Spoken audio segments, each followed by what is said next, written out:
শেখ হাসিনার বিরুদ্ধে সাক্ষ্য দিতে এই মুহূর্তে আন্তর্জাতিক অপরাধ ট্রাইব্যুনালে প্রবেশ করছেন উপদেষ্টা আসিফ মাহমুদ সজীব ভুঁইয়া। আমরা দেখতে পাচ্ছি তিনি তার যে সরকারি গাড়ি, সেই গাড়িতে করেই তিনি এই ট্রাইব্যুনালে এসেছেন এবং আজকে তিনি জুলাই আগস্টের ঘটনায় যে মামলা, সেই মামলার সাক্ষী হিসাবে তিনি আসলে এখানে সাক্ষী দিবেন, সেটি কিন্তু আমরা জানতে পেরেছি। আমরা দেখতে পাচ্ছি আসিফ মাহমুদ সজীব ভুঁইয়া তিনি এসেছেন এবং তার যে আজকের মামলার যে কার্যক্রম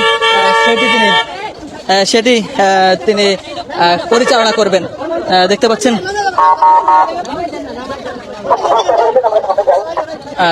আসিফ মাহমুদ সজীব ভুঁইয়া তিনি এসেছেন আজকে শেখ হাসিনার বিরুদ্ধে যেই মামলা রয়েছে আন্তর্জাতিক অপরাধ ট্রাইব্যুনালে, সেই মামলার সাক্ষী তিনি আজকে এখানে প্রদান করবেন এবং তিনি আসলে জুলাই আগস্টের ঘটনায় তার যেই তিনি দেখেছেন বা যে ধরনের সম্পৃক্ততা রয়েছে, যে সকল শুধু শেখ হাসিনাই নন, আওয়ামী লীগের অন্যান্য যে সকল নেতাকর্মীরা ছিলেন, আইন শৃঙ্খলা রক্ষাকারী বাহিনীর যারা তখন অবহেলা করেছিলেন এবং যেই ধরনের আসলে অপরাধ তারা করেছিলেন সরকারি চাকরিতে থেকেও, তাদের বিরুদ্ধে আসলে তিনি সাক্ষ্য প্রদান করবেন। অর্থাৎ বলা চলে জুলাই আগস্টের যে ঘটনা, সেই ঘটনায় তিনি তার যে সাক্ষ্য, সেই সাক্ষ্য তিনি প্রদান করবেন।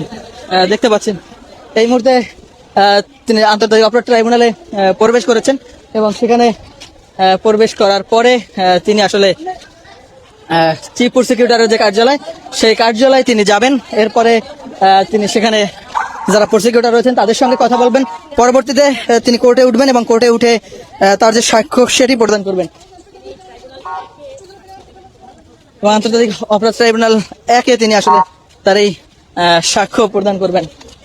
দেখতে পাচ্ছি আন্তর্জাতিক অপরাধ ট্রাইব্যুনালে এসেছেন আসিফ মাহমুদ সজীব ভুঁইয়া। জুলাই গণঅভ্যুত্থানের যেই ঘটনা, সেই ঘটনায় আসলে তিনি কিন্তু একজন সমন্বয়কের দায়িত্ব তিনি তখন পালন করেছিলেন। তার এছাড়াও তিনি কিন্তু তৎকালীন যে ডিবি অফিসে সেখানে তিনি বন্দীও থেকেছিলেন। সেসব বিষয়ে আসলে সেসব ঘটনার যে বর্ণনা তিনি আজকে এখানে প্রদান করবেন, সেটি কিন্তু আমরা দেখতে পাবো।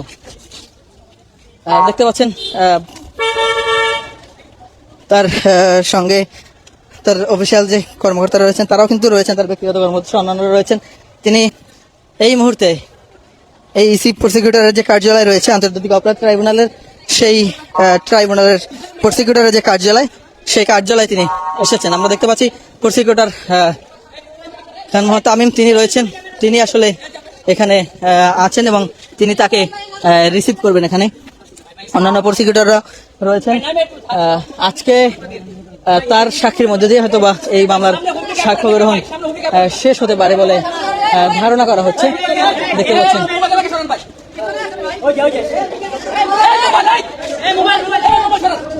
দেখতে পাচ্ছেন আসিফ মাহমুদ সজীব ভুঁইয়া তিনি বের হচ্ছেন এবং ট্রাইব্যুনালে তিনি এই মুহূর্তে চিফ প্রসিকিউটরের যে কার্যালয়, সেই কার্যালয়ে তিনি প্রবেশ করবেন এবং সেখানে অন্যান্য প্রসিকিউটর যারা ছিলেন তাদের সঙ্গে তিনি আলাপ আলোচনা করবেন এবং আসলে তিনি কি কি বিষয়ে সাক্ষ্য দেবেন সেগুলো প্রসিকিউটররা দেখবেন। আমরা দেখতে পাচ্ছি আসিফ মাহমুদ সজীব ভুঁইয়া তিনি আসলে বের হয়েছেন এবং শেখ হাসিনার বিরুদ্ধে সাক্ষ্য দিতে আন্তর্জাতিক অপরাধ ট্রাইব্যুনালে তিনি এসেছেন এবং এখানে তিনি তার যে সাক্ষ্য সেটি তিনি প্রদান করবেন। দেখতে পাচ্ছেন আসিফ মাহমুদ সজীব ভুঁইয়া তিনি ওখানে তিনি এসেছেন এবং তার যে সাক্ষ্য প্রদানের বিষয়ে তিনি প্রসিকিউটরদের সঙ্গে তিনি কথা বলবেন, সেটি আমরা দেখতে পাচ্ছি। দেখছেন প্রসিকিউটরের যে কার্যালয় রয়েছে সেখানে তিনি প্রবেশ করছেন এবং এখানে গিয়ে আসলে তার সাক্ষ্য দেওয়ার যে বিষয়গুলো রয়েছে সেই বিষয়গুলো পর্যালোচনা করা হবে। পরবর্তীতে কিন্তু তারা এই সাক্ষ্য দেওয়ার যে বিষয় সেইগুলো তিনি আমরা দেখতে পাচ্ছি চিফ প্রসিকিউটরের যে কার্যালয় রয়েছে দ্বিতীয় তলায়, সেখানে তিনি যাচ্ছেন এবং সেখানে যাওয়ার পরে আসলে তিনি চিফ প্রসিকিউটর রয়েছে তাদের সঙ্গে আসলে অন্যান্য প্রসিকিউটরের সঙ্গেও তিনি কথা বলবেন। আমরা দেখতে পাচ্ছি আসিফ মাহমুদ সজীব ভুঁইয়া তিনি এসেছেন।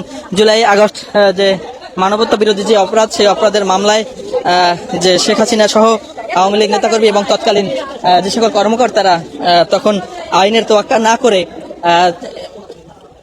দেশের আইন কানুন তোয়াক্কা না করে শুধুমাত্র বিভিন্ন ধরনের যে স্বৈরাচারী আদেশ সেগুলো বাস্তবায়ন করেছিলেন, তাদের বিরুদ্ধে আসলে এই সাক্ষী দিবেন আসিফ মাহমুদ সজীব ভুঁইয়া। এর আগে আমরা দেখছি নাহিদ ইসলাম তিনি সাক্ষী দিয়েছেন, এছাড়াও অন্যান্যরাও কিন্তু সাক্ষী দিয়েছেন। আজকে ধার্য তারিখ ছিল আসিফ মাহমুদ সজীব ভুঁইয়ার, তিনি সাক্ষ্য দিতে ট্রাইব্যুনালে এসেছেন এবং তারপরে আসলে তিনি তার সাক্ষ্য গ্রহণ শেষ হলে তিনি সাংবাদিকদের সঙ্গে কথা বলবেন। আসলে কি বিষয়ে তিনি সাক্ষী দিলেন, কি সাক্ষী দিলেন এবং আসলে কি ধরনের সাক্ষী তিনি আসলে দিয়েছেন, কার কার বিরুদ্ধে এবং